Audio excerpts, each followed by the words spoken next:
ప్రవీణ్ గారికి మతి ఎంత ఉంది, వాని మతి ఎట్లా చెడింది.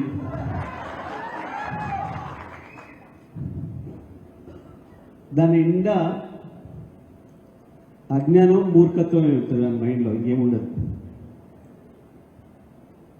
నేను మీకు ముందే చెప్పినా కదా, ప్రవీణ్ గారు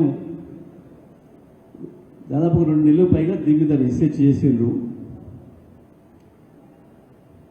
పర్టికులర్గా బీహార్ బెంగాల్ అనుభవాలని తీసుకొని తనకున్న పరిచయంతో అన్ని విషయాలు తెలుసుకొని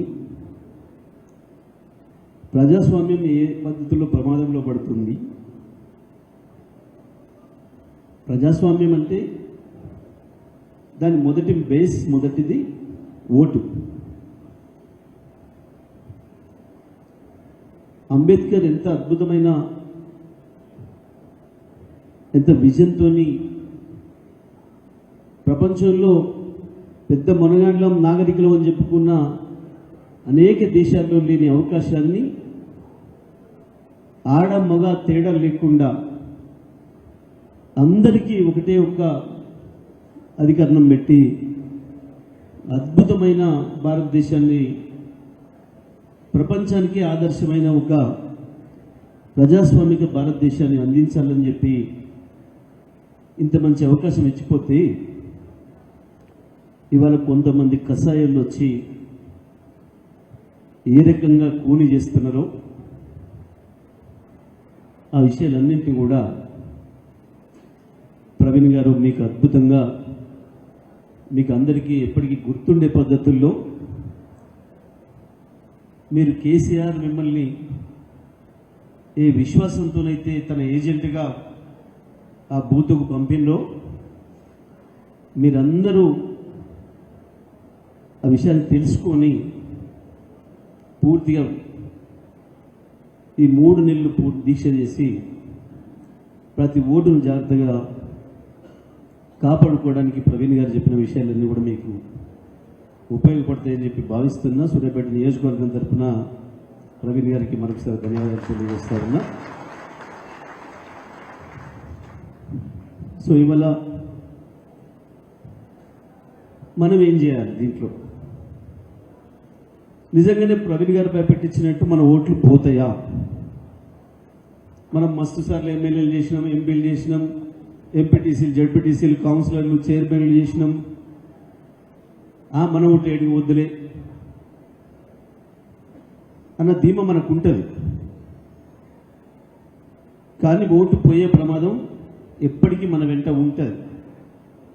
మందికి ఎవరికో కాదు. నేను కొంచెం అజాగ్రత్తగా ఉంటే సూర్యాపేటకు పరిచయం అయ్యేటోని కాదు ఎమ్మెల్యేగా. 2014లో నా ఓటు తీసేసారు. 2013 సర్పంచ్ ఎలక్షన్లు కూడా వేసి వచ్చిన నగరంలో. 1983లో మొదటి ఓటు వేస్తే అప్పటి నుంచి వచ్చిన ప్రతి ఎలక్షన్ కూడా నేను ఓట్లు వేసిన. 2009లో హుజూర్ నగర్లో పోటీ చేసినప్పుడు నాగారం నుంచి వెళ్ళి అరవపల్లి ఎంఆర్ఓతోని రాయించుకొని సర్టిఫికేట్ తీసుకోవాలి. మన ఓటర్ లిస్ట్ తీసుకుపోయి ఒక నియోజకవర్గంలో ఇంకో నియోజకవర్గంలో పోటీ చేసినప్పుడు అక్కడి నుంచి వెళ్ళి ఆ ఓటర్ లిస్టు చూపించి దాన్ని రౌండప్ చేసి మన పేరున్న చోట ఎంఆర్ఓ కౌంటర్ సైన్ చేసేసి ఇస్తే అది తీసుకుపోయి ఆడ సబ్మిట్ చేయాలి. ఎక్కడ పోటీ చేస్తామో ఆడ అది కూడా చేసినా, అప్పుడు ఆడ పోటీ చేసినా అయిపోయింది. ఆ తర్వాత 2013లో సర్పంచ్ ఎలక్షన్లు వచ్చినాయి, ఎంపీటీసీ ఎలక్షన్లు వచ్చినాయి, వేసి వచ్చినాము. సర్పంచ్ వచ్చినాయి, ఎంపీటీసీ రాలి. 2014లో మళ్ళీ అప్పుడు హుజూర్నగర్ నెట్టు ఆ సర్టిఫికేట్ ఈ తలనొప్పంత ఎందుకు, ఓకే సూర్యాపేట ఓటర్గా నమోదు చేసుకుంటే అయిపోతుంది కదా అని చెప్పి నా ఓటును ట్రాన్స్ఫర్ చేయించండి అక్కడి నుంచి ఇక్కడికి అని చెప్పి చెప్పిన ఫోన్ చేసి. చాలా ఆశ్చర్యంగా మీ ఓటర్లు వేశారని చెప్పి చెప్పింది. మీ ఓటర్లు వేశారని చెప్పింది. అరే మొన్న వేసేస్తాను కదా నేను ఓట్లు లేకపోవడం ఏంది, నాకు ఆలోచన వచ్చింది, ఇది కావాలని చేసింది కదా. ఇక్కడ నా ఫ్రెండ్ ఒక ఆయన ఉంటాడు ఎంఆర్ఓ ఆఫీస్లో. ఆయన పిలిచి ఇట్లా నా ఓటు ఇది ట్రాన్స్ఫర్ పెట్టమంటే లేదని చెప్పి చెప్తున్నారు, తీసేసినట్టు. దీనికి ఏం చేద్దామన్నా అని అడగద్దు, ఎవరితో నేను పంచాయతీ ఎక్కడ లేదు మనకు. కానీ ఫామ్ 6 ఇస్తా, కొత్తగా నింపేసేసి ఏంటి చెప్పడం అంటే ఎండి పెట్టేసేద్దాం, ఒకటి ఎవడు తెలియకుండా అని చెప్పి ఫామ్ 6 నింపి మళ్ళీ కొత్తగా ఓటు తెచ్చుకున్నాడు. నామినేషన్ నింపినాడు, నామినేషన్ వేసినాడు, స్కూటీ నాడు బాగా గమనించిండ్రు. అరే మేము ఈయన ఓటు తీసేస్తే మళ్ళీ అడికెళ్ళి వచ్చింది చూద్దాం, నామినేషన్ తిరస్కృతం పోతుంది అనుకున్నాను, స్కూటీలు ఎగిరిపోద్దాం అనుకున్నారు. ఎవరికి చెప్పాలి ఈ ముచ్చట నేను. ఇప్పుడు మొన్న ఈ ఓట్ల ముచ్చట వచ్చినప్పుడు గుర్తొచ్చింది, కానీ మళ్ళీ ఆ విషయం ఎక్కడ మాట్లాడలేదు. ఉంది ఓటు, పోతాయి, ఎగిరిపోతాయి, అనుకోవద్దు. ఇప్పుడు ఆల్రెడీ మీరు మొన్న చూసుంటారు, కొన్ని ఒక పత్రికలో వార్తలు వచ్చినాయి 2-3 రోజులు, మ్యాపింగ్ ప్రక్రియను ఆపేసిండ్రు, 80 లక్షల ఓట్లు మ్యాప్ కావట్లేవు అని చెప్పి కొంతమంది కన్ఫ్యూజ్ అయ్యారు. నన్ను అడిగిండ్రు, నేను కూడా కన్ఫ్యూజ్ అయ్యాను. అసలు పనే ప్రారంభంగానే మనం మీటింగే పెట్టుకోలేదు, ఇంకా 25 నుంచి ప్రారంభమై అయిపోవడం ఏంటి, ఆగిపోవడం ఏంటి అని నేను అధికారులకు ఫోన్ చేసి అడిగింది, ఏంది పేపర్ వార్త ఇట్లా వస్తుంది అని. అంటే వాస్తవమే సార్, అది మ్యాపింగ్ కాదు, ప్రీ మ్యాపింగ్ చేసిండ్రు. మా ఆఫీసర్లే లోపల కూర్చొని ప్రీ మ్యాపింగ్ చేసిండ్రు. వాళ్ళే 2026 ఓటర్ లిస్టును 2002 ఓటర్ లిస్టును ముందు పెట్టుకొని వాళ్ళ పరిధిలో ఉన్న ఓట్లను మ్యాపింగ్ చేసి చూస్తే రూరల్ ప్రాంతంలో ఏమో 60 నుంచి 70% పైన మ్యాపింగ్ అయినాయి. అర్బన్లో మాత్రం 40-50% కంటే ఎక్కువ మ్యాపింగ్ కావట్లేదు. అసలు మ్యాపింగ్ అనేది 25 నుంచే ప్రారంభమవుతుంది అని చెప్పింది. అంటే ఇప్పుడు ఆటోమేటిక్గా మ్యాపింగ్ కాకుండా ఉన్న ఓట్లు 80 లక్షల పైన ఉన్నాయి. మన కాన్స్టిట్యున్సీలు 109. అంటే హైదరాబాద్లో ఆ ప్రాంతంలో కొంత ఎక్కువ ఉన్నప్పటికీ కూడా మన దగ్గర కాన్స్టిట్యున్సీలు కూడా 40 నుంచి 50 వేల ఓట్లు ఇప్పుడు మ్యాపింగ్ కాకుండా ఉంటున్నాయి. వాటి కొరికే ఇప్పుడు మన బిఎల్ఏల పని. మ్యాపింగ్ ఏంది అనేది కూడా క్లియర్ చెప్పింది సారు. 2000 ఓటర్ లిస్టులు 2002లో కూడా మీద ఉంటేనేమో ఆటోమేటిక్గానే మళ్ళీ మీరు ఇప్పుడు ఉంటుంది, ఇబ్బంది లేదు. ఆ ఎన్యూమరేషన్ ఫామ్ ఇస్తారు, దాంట్లో నింపి ఇచ్చేసేయాలి. మీరు ఒక ఫోటో మార్చుకోవాలి చూసుకుంటే ఇంకొక ఫోటో ఇచ్చేసేసి పెట్టేసి ఇచ్చేసేయాలి.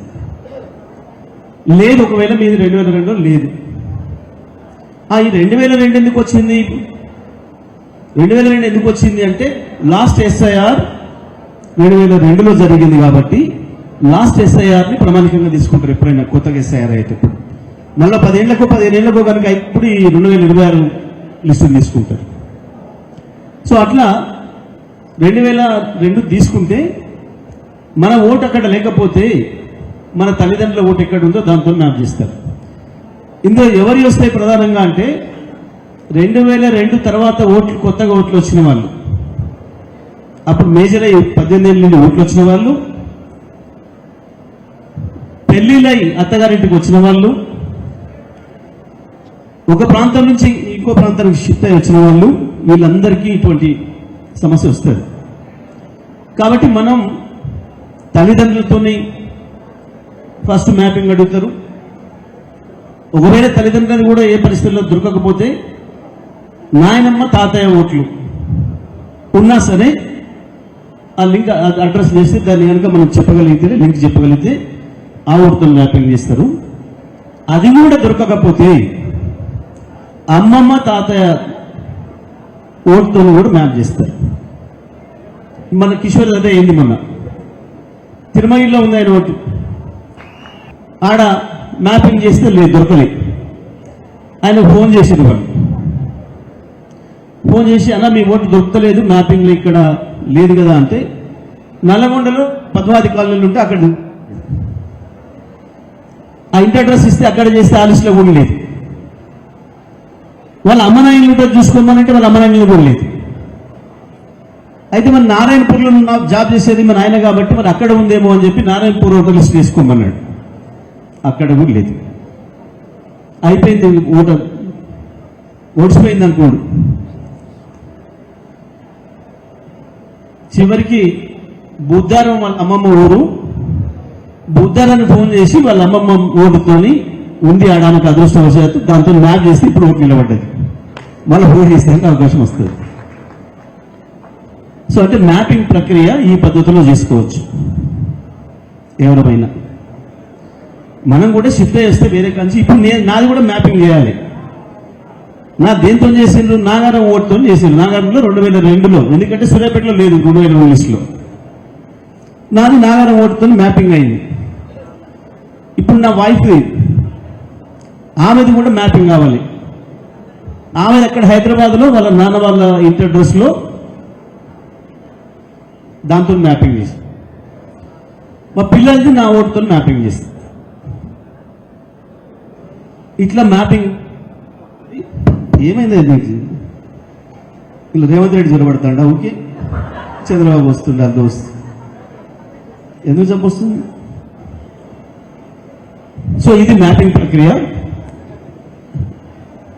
జూలై 31 నాడు మీకు ముసాయిదా ఓటర్ లిస్ట్ వస్తుంది. ఫస్ట్ ఆగస్ట్ అయితేమో, జూలై 31 నాడు ఇస్తారు, ఫస్ట్ ఆగస్ట్ నాడు ఇస్తారు. అది చూసుకోవాలి మీరు. అందులో అసలు జాతకం ఉంటుంది, ఏమైంది అది చూసుకుంటే మీకు అర్థమైద్దా అంటే కాదు. ఎప్పుడు అర్థమవుతుంది? జూన్ 25 నుంచి ప్రతిరోజు పొద్దున్నే మీ బిఎల్ఓతో కలిసి ఆ 50 ఓట్లకు ఆమె ఎన్యూమరేషన్ పేపర్లు ఎవరికైతే ఇస్తారో వాళ్ళందరినీ కూడా మీరు కలిస్తే మాత్రమే మీకు జూలై 31 ఓటర్ లిస్ట్ అర్థమవుతుంది, లేకపోతే అర్థం కాదు. కాబట్టి మీరు ఎట్టి పరిస్థితులలో మీ బిఎల్ఓ ఏదైతే జూన్ 25 నుంచి ఇంటింటికి వచ్చి ప్రతిరోజు 50 ఓట్లకి ఎన్యూమరేషన్ ఫామ్స్ ఇస్తుంటారో ఆ ప్రతి ఓటర్ను మీరు కలిసినప్పుడు మాత్రమే మీకు తెలుస్తుంది, మీరు మ్యాపింగ్ చేసే అవకాశం వస్తుంది. బిఎల్ఓకి అంత ఇంట్రెస్ట్ ఉండదు. దప్పుకున్న డోర్ లాక్ ఉంది, జనం పనికి పోతారు, 3 సార్లు మాత్రం వచ్చిపోవాలి. 3 సార్లు వచ్చిపోయినా మీరు లేకపోతే కథమే. కానీ అదే మీరుంటే ఏం చేస్తారు? ఆ ఇంటి వాళ్ళు మీకు తెలుసు కాబట్టి, ఆ బూతోళ్ళు మీరు కాబట్టి, వాళ్ళు మనోళ్ళు అయినప్పుడు మీరు ఫోన్ చేస్తారు, ఏడున్నా పిలిపించుకుంటారు, వాళ్ళ మ్యాపింగ్ వివరాలు తీసుకుంటారు, ఎక్కడున్నా ఓటు మ్యాప్ చేసి దొరకబట్టి వాళ్ళ ఓటు వచ్చినట్టు చేస్తారు. ఇవన్నీ మీకు అవకాశం బట్టి ఉంటాయి. కాబట్టి ఇప్పుడు ప్రవీణ్ గారికి ఎట్లయితే సబ్జెక్టు మీద ఇంత అవగాహన వచ్చిందో, పట్టు వచ్చిందో, మీకు కూడా ఓటర్ లిస్ట్ పైన పట్టు వస్తుంది, మీ బూత్ పైన ఓటర్ల పైన అవగాహన వస్తుంది. అప్పుడు మాత్రమే మీకు జూలై 31 లిస్ట్ అర్థమవుతుంది. ఇది ముందే 99% చేసుకోగలుగుతారు. ఒకవేళ ఏదైనా ఇబ్బంది వస్తే ఆ తర్వాత లిస్ట్ వచ్చిన తర్వాత దాంట్లో మళ్ళీ అప్పీల్, ఫస్ట్ అప్పీల్ ఎంఆర్ఓనా ఆర్డీఓ, ఫస్ట్ అప్పీల్ ఆర్డీఓ, తర్వాత కలెక్టర్, తర్వాత సిఇఓ. సరే ఇవన్నీ మేము చూస్తుంటే మా దృష్టికి వస్తే ఇబ్బంది ఏం లేదు. ఫస్ట్ మీరు చేయాల్సిన పని ఏంటి అంటే ఏ పరిస్థితులలో కూడా జూన్ 25 నుంచి బిఎల్ఓ వెంబడి తిరగాలి. మీకు అధికారికంగానే మీకు కూడా బిఎల్ఓకి ఇచ్చినట్టు మీకు కూడా ఐడెంటిటీ కార్డ్స్ ఇస్తారు, మీ ఫోటో తీసుకుని మరి అధికారికంగానే మీరు తిరగవచ్చు.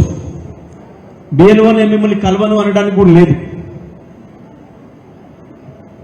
25 నాడు పొద్దున్న ఎన్ని గంటలకు ఎక్కడ వస్తున్నావు అనేది మొదలు పెడతారు, తెలుసుకొని మీరు పోవాలి, చేసుకోవాలి. మరి ఆ పనిలో మీరు మాత్రం ఎట్టి పరిస్థితులు కూడా వెనక్కి పోవద్దు. ఆ పద్ధతిలో పని చేసుకుంటూనే మళ్ళీ మీరు అనుకున్న లక్ష్యం నెరవేరుతుంది. ఏ లక్ష్యం?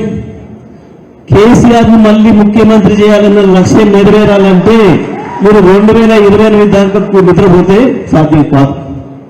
అది జూన్ 25 నుంచే మొదలవుతుంది ఆ ప్రక్రియ.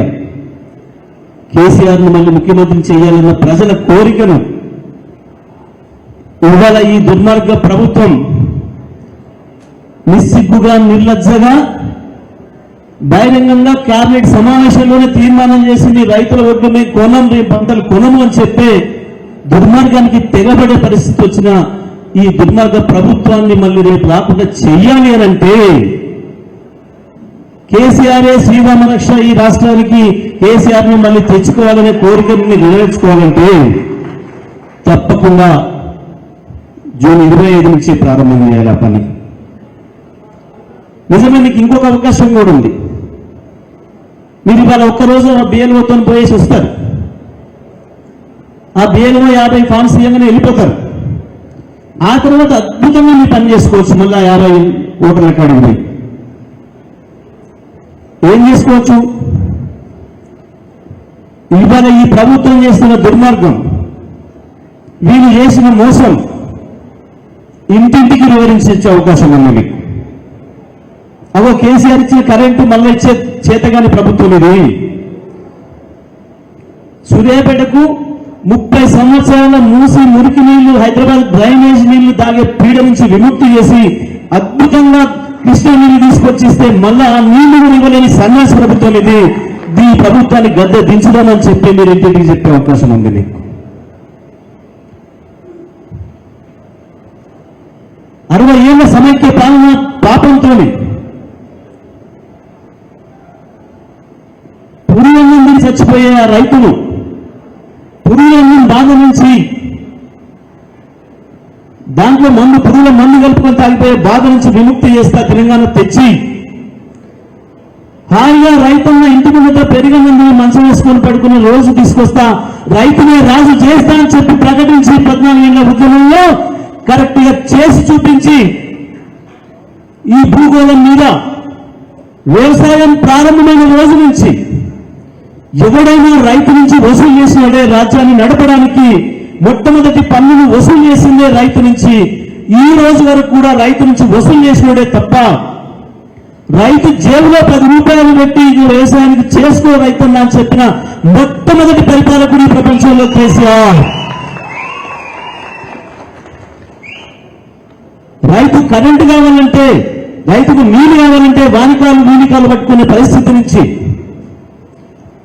అరే బోర్ వేసుకుంటేనే బావినే కాదు, ఏ బావి గడ్డలో, ఎక్కడ ఏ చెరువులో, ఏ కాలువల్లో, ఏ బంధంలో, ఏ వాగుల్లో ఎక్కడ సరే రైతు మోటార్ పెట్టుకున్నా ఎవడన్నా ముట్టుకుంటే తోలు తీస్తా అని చెప్పి రైతునే రాజు చేసిన కేసీఆర్ ప్రభుత్వం మళ్ళీ రావాలి, ఈ రైతు వ్యతిరేక ప్రభుత్వాన్ని ఖతం చేయాలి అని చెప్పి మళ్ళీ మీరు ప్రతి ఓటరు చెప్పే అవకాశం దీంతో తీసుకుని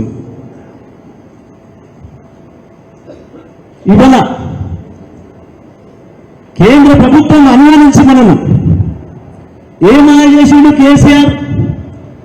కేవలం 40 లక్షల మెట్రిక్ టన్నుల ధాన్యం పండించే తెలంగాణలో కేవలం 5 అంటే 5 ఏళ్లలో 3 కోట్ల ధాన్యం ఎట్లా పండిస్తాడు, లెక్కలు తప్పు చెప్తున్నాడు అని చెప్పి కేంద్రం నుంచి అధికారులు సిఐడిలను పంపుకొని మిల్లులు చెక్ చేసి రికార్డు చెక్ చేసి ముఖం తెల్ల చేసుకొని కేంద్ర ప్రభుత్వం మీ ఒడ్లు మేము కొనము, ఈ ధాన్యం మేము కొనమనంటే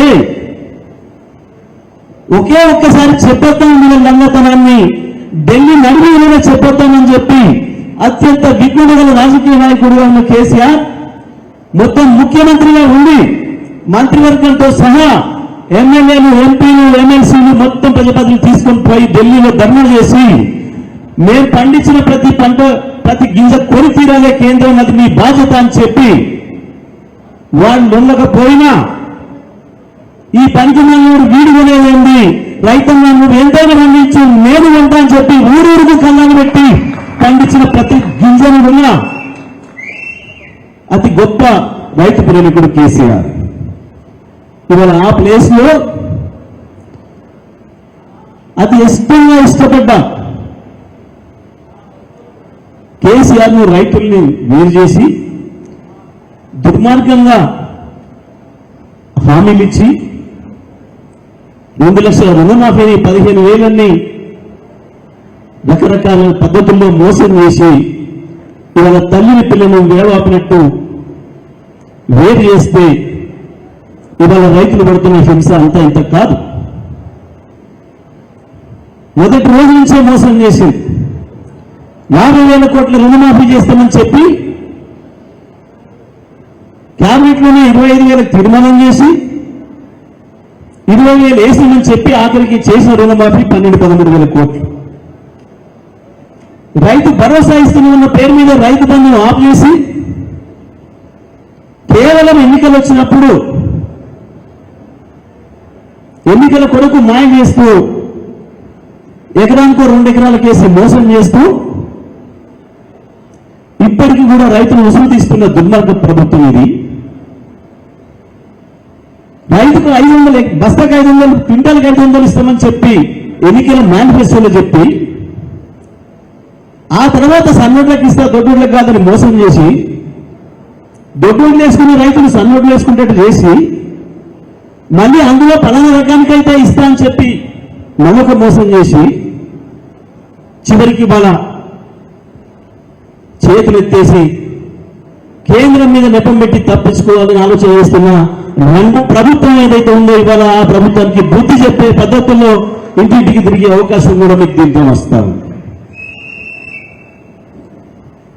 ఒక రాజకీయ కార్యకర్తగా మనం చేయాల్సిన పని అది. నిజమే, మన అదృష్టం ఇవాళ ఇంకా 2 సంవత్సరాలు ఉంది. ఆ ప్రభుత్వాలకేమో నిమిషాల మీద సమయం అయిపోయిన తర్వాత చేసి మోసం చేసేది దుర్మార్గంగా పట్టపగలే ప్రజాస్వామ్యాన్ని హత్య చేసేందుకు బెంగాల్లో కావచ్చు, బీహార్లో కావచ్చు. నిజమే, ఇక్కడున్న ఎవరు? ఇక్కడున్న ముఖ్యమంత్రి ఎవరు? అక్కడ ఒక్క మోడీ చేసే దుర్మార్గం పక్కన చంద్రబాబు అంటే మనకి ఏందో తెలుసు. మీరు ఇప్పుడు ప్రవీణ్ గారికి ముందే చెప్పారు. ఒక వెన్నుపోటుదారుడు, ఒక కుట్రదారుడు, ఒక తెలంగాణ వ్యతిరేకి, నేను వెళ్ళ తెలంగాణ పట్ల వ్యతిరేక విషయాన్ని నింపుకున్నవాడు. పొద్దున్న లేస్తే తల్లిని చంపి బిడ్డను బతికించిండనే దుర్మార్గుడు ఇంకొక ఆయన. ఈ ఇద్దరు దుర్మార్గుల అక్రమ కలయికతో వచ్చిన హైబ్రిడ్ ముఖ్యమంత్రి ఇక్కడ ఉన్నాడు. ఈ ఇద్దరు దుర్మార్గులతోని, తెలంగాణ వ్యతిరేకులైన దుర్మార్గులతో వచ్చిన హైబ్రిడ్ ముఖ్యమంత్రి ఇవాళ ఈ రాష్ట్ర రైతాంగానికి, ఈ రాష్ట్ర ప్రజానీకానికి, ఈ రాష్ట్ర యువతరానికి, ఈ రాష్ట్రంలో ఉన్న ఉద్యోగస్తులకు, ఈ రాష్ట్రంలో ఉన్న విద్యార్థులకు చేసిన మోసానికి బుద్ధి చెప్పే సందర్భం ఇవాళ వచ్చింది. నిజమే, ఎన్నికలలో దుర్మార్గాలు చేయడని కాదు.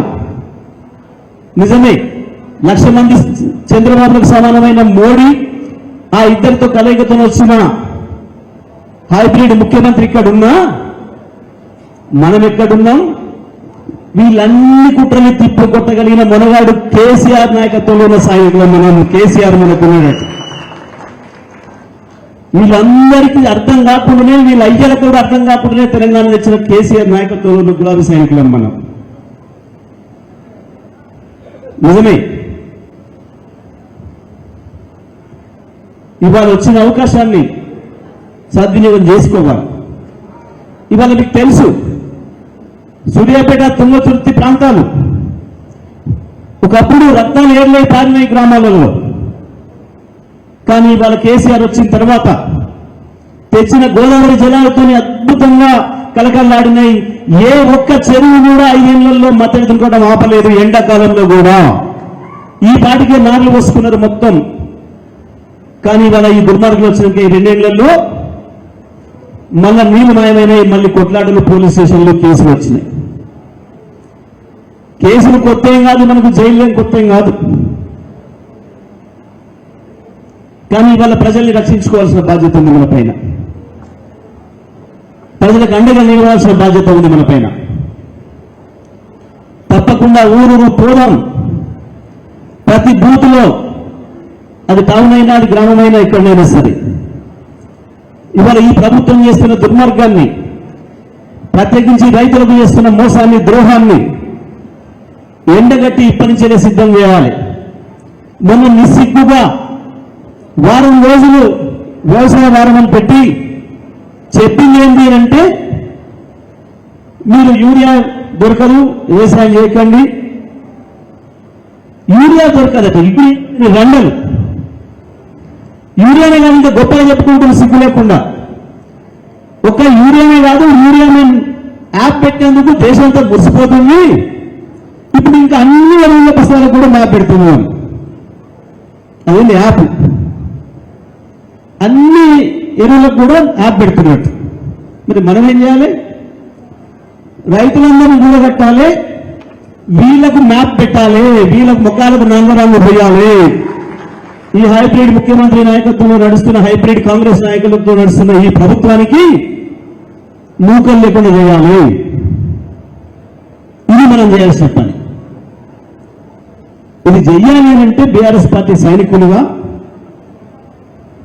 కేసీఆర్ ఏజెంట్లుగా బూత్ లెవెల్లో మీ పని విధానమే ఎక్కువ అవసరం. నిజమైన ఎవరిని కదిలిచ్చినా కనబడుతుంది బాధ. మేము చెప్పుకోవడానికి బాధ లేదు, మేమే కదా చేసింది తప్పు అని మాట్లాడుకుంటుంది, బాధపడుతున్నారు రైతాంగం. మేము మోసపోయినామని మహిళలు బాధపడుతున్నారు. మమ్మల్ని నీళ్ళు ముంచిందని ఆటో మిత్రులు, ఆటో డ్రైవర్ మిత్రులు బాధపడుతున్నారు. మాకు అయ్యా రాశ చూపించి ఇంకోటి చూపించి మమ్మల్ని మోసం చేసిన ఉద్యోగస్తులు బాధపడుతున్నారు. మాకు 5 లక్షలు ఇస్తామని చెప్పి మమ్మల్ని మోసం చేసిందని విద్యార్థులు బాధపడుతున్నారు. స్కూటీలు ఇస్తామని చెప్పి మమ్మల్ని మోసం చేసిందని అమ్మాయిలు బాధపడుతున్నారు. ఈ నీళ్లు మంచిగా ఉన్నారు అని చెప్పడానికి లేదు. నిజమే, మనం కార్యకర్తలుగా కొంత బాధపడ్డ మాట వాస్తవం అన్నాడు. ఏమని? ఉదయం అప్పుడు 14 ఏళ్ళు కడుపు కట్టుకొని పనిచేసినాము, అడుగు తిని బతికినాము, ఆకు తిని బతికినాము, ఉద్యమం చేసినాం, తెలంగాణ తెచ్చుకున్నాం. తెలంగాణ తెచ్చుకున్న తర్వాత కూడా మళ్ళీ తెలంగాణలో బీఆర్ఎస్ సైనికులనే, గులాబీ సైనికులనే కడుపులు ఎండబెట్టుకొని రైతు ప్రజల కడుపులు నింపినమన్నాడు. అందులో సందేహం ఏం లేదు. ఆనాడు మనందరూ ఆ పద్ధతిలో పనిచేసాం కాబట్టే ఈ రాష్ట్రం అద్భుతంగా సస్యశ్యామలం. నేరుగా కేసీఆర్ దగ్గర నుంచి హైదరాబాద్ నుంచి వెళ్ళి బయలుదేరితే పైసలు రైతులకు రైతుల అకౌంట్లో పడ్డాయి, పెన్షన్దారులకు పెన్షన్దారుల అకౌంట్లో పడ్డాయి. ఎక్కడ ఒక్క రూపాయి అవినీతికి అవకాశం లేకుండా వచ్చింది. నిజమే, నేను రాగానే మాట్లాడింది కదా, అసలు లంగతనం బయట పెట్టుకోండి. మేము లంక బిందెలు వస్తాయి, ఉన్నాయని వచ్చినాయి, ఈడ బిందెలు లేకుండా ఉన్నాయి. కేసీఆర్ అంటే ఏం లేకుండా అంత వాళ్ళకి పంచిపెట్టిపోయిండు. వాస్తవం. మనం 4 లక్షలు అప్పు తెస్తే సృష్టించిన అద్భుతమైన సంపద సృష్టించడం ఈ రాష్ట్రంలో. మనం వచ్చిన 3 లక్షల కోట్ల ఆశతో ఉంటే తెలంగాణ 15 లక్షల కోట్లు చేసేసి ఇచ్చినాం. 60,000 ఆదాయం ఉంటే 3 లక్షల కోట్ల ఆదాయం చేసి సృష్టించి ఇచ్చినాం. ఇప్పటికీ ప్రభుత్వం వచ్చిన కానించి దాదాపుగా 7,3 లక్షల కోట్ల ప్రభుత్వ ఆదాయం వచ్చింది, 4 లక్షల కోట్ల అప్పు తెచ్చిండు. ఏడబెట్టిండు. కేసీఆర్ తీసుకొచ్చిన అప్పుకు ప్రతి దానికి ఒక ఆస్తి ఉంది. కేసీఆర్ అప్పుతో ఒక కాళేశ్వరం వచ్చింది. కేసీఆర్ అప్పుతో ప్రతి ఊరిలో చెరువు బాగైంది. కేసీఆర్ తెచ్చిన అప్పుతో ప్రతి ఇంటింటికి మంచినీళ్ళు వచ్చినాయి. కేసీఆర్ తెచ్చిన అప్పుతో 2,000 పెన్షన్ వచ్చింది. ఆడపిల్ల పెళ్లి చేసుకుంటే 1,00,000 రూపాయలు వచ్చింది. అద్భుతంగా ఉద్యోగస్తుల జీతాలు పెరిగినాయి. కానీ ఇవాళ ఈ సన్యాసం వచ్చిన తర్వాత ఈ 11 లక్షల రూపాయలు ఏమైనాయి? మీ అందరికీ తెలుసు. ఏ పని పోయినా 10%, 15%, 20%. సిగ్గు లేకుండా బహిరంగంగా అడిగి తీసుకుంటున్నారు. ఏం జరుగుతున్నాయి మరి ఇప్పుడు?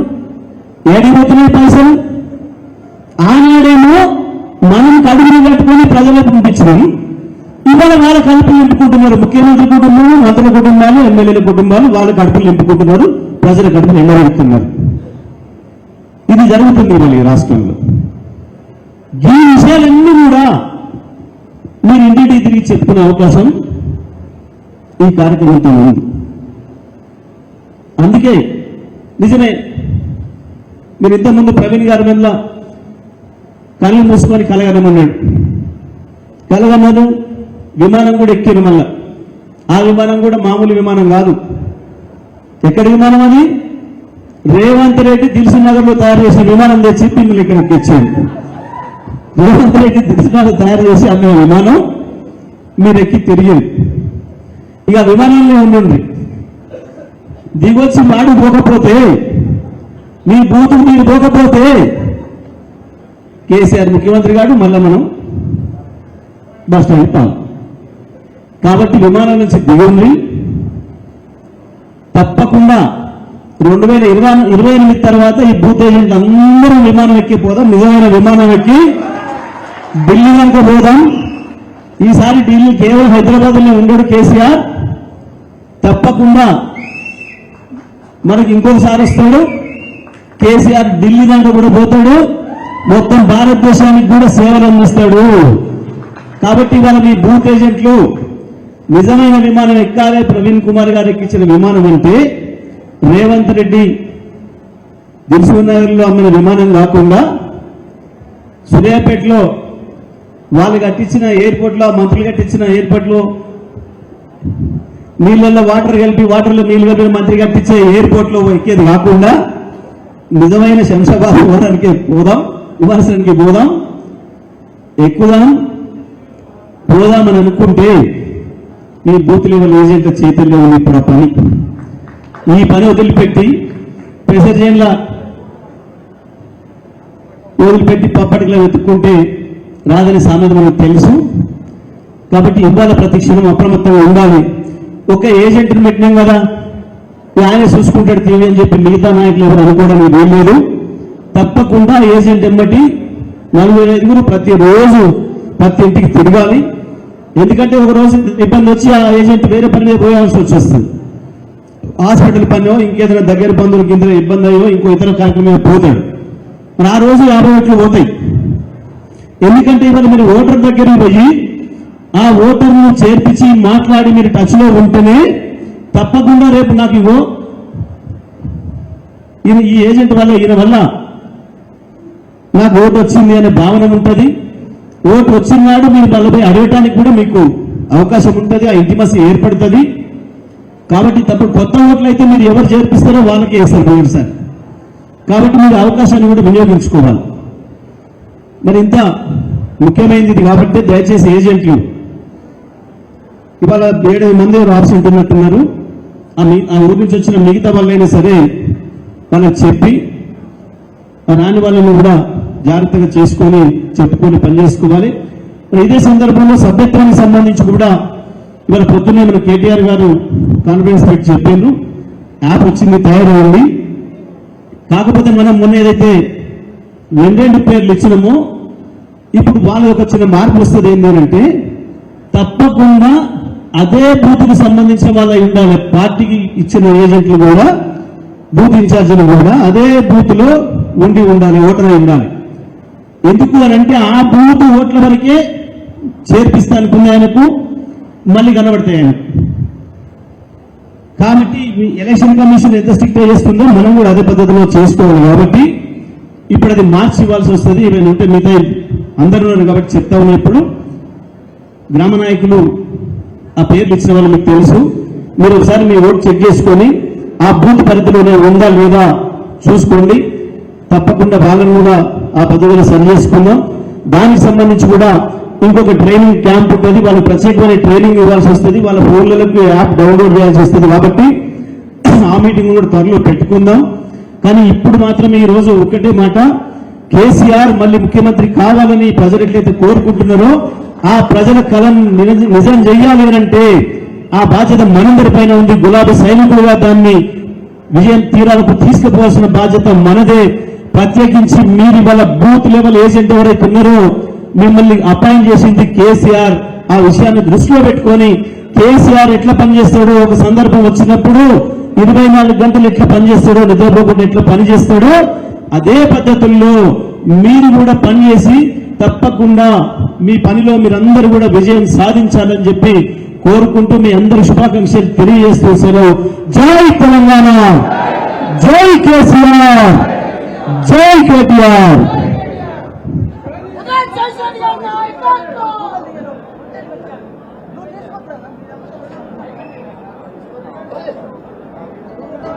జై టీఆర్ఎస్